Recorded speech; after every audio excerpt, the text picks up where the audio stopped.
ನಮಸ್ಕಾರ ವೀಕ್ಷಕರೇ, ನ್ಯೂಸ್ ಫಸ್ಟ್ಗೆ ಸ್ವಾಗತ. ನಾನು ವಾಸುದೇವ್ ಮಾರ್ನಾಡ್. ಮೊದಲಿಗೆ ಹೆಡ್ಲೈನ್ಸ್. ವಸತಿ ಯೋಜನೆಯಲ್ಲಿ ಒಂದು ಮನೆ ಪಡೆಯುವುದಕ್ಕೆ 36.5% ಕಮಿಷನ್. ಇದು ಕರ್ನಾಟಕವೇ ಬೆಚ್ಚಿ ಬೀಳುವ ಹಗರಣ. ಮಂಡ್ಯದಲ್ಲಿ ವಿಪಕ್ಷ ನಾಯಕ ಅಶೋಕ್ ಗಂಭೀರ ಆರೋಪ.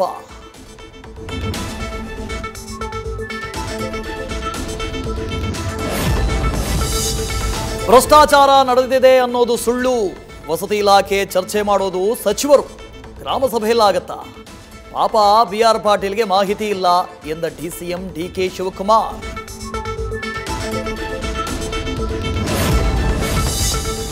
ಅಮೆರಿಕ ದಾಳಿ ಬೆನ್ನಲ್ಲೇ ಇರಾನ್ ಕೆರಳಿ ಕೆಂಡ. ಟೆಲ್ ಅವೀವ್, ಹೈಫಾ ನಗರದ ಮೇಲೆ ಹಲವೆಡೆ ಅಟ್ಯಾಕ್. 86 ಮಂದಿಗೆ ಗಾಯ. ಇಸ್ರೇಲ್ನಿಂದಲೂ ಕೌಂಟರ್ ಅಟ್ಯಾಕ್. ಇರಾನ್ನ 2 ಫೈಟರ್ ಜೆಟ್ ಉಡೀಸ್.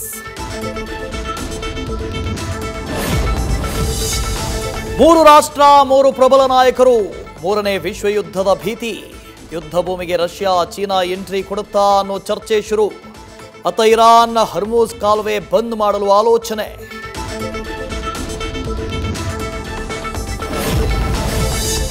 ಬಿಎಂಟಿಸಿ ಬಸ್ನಲ್ಲಿ ಕಿಲಾಡಿ ಕದೀಮರು ಆಕ್ಟಿವ್. ಫುಲ್ ರಶ್ ಇರೋ ಬಸ್ಗಳೇ ಟಾರ್ಗೆಟ್. ಒಂದು ಮೊಬೈಲ್ ಕದಿಯುವುದಕ್ಕೆ ಬರ್ತಾರೆ 5 ಜನ. ಸಿನಿಮೆಯ ರೀತಿ ಯುವಕನ ಮೊಬೈಲ್ ಕಳ್ಳತನಕ್ಕೆ ಯತ್ನ.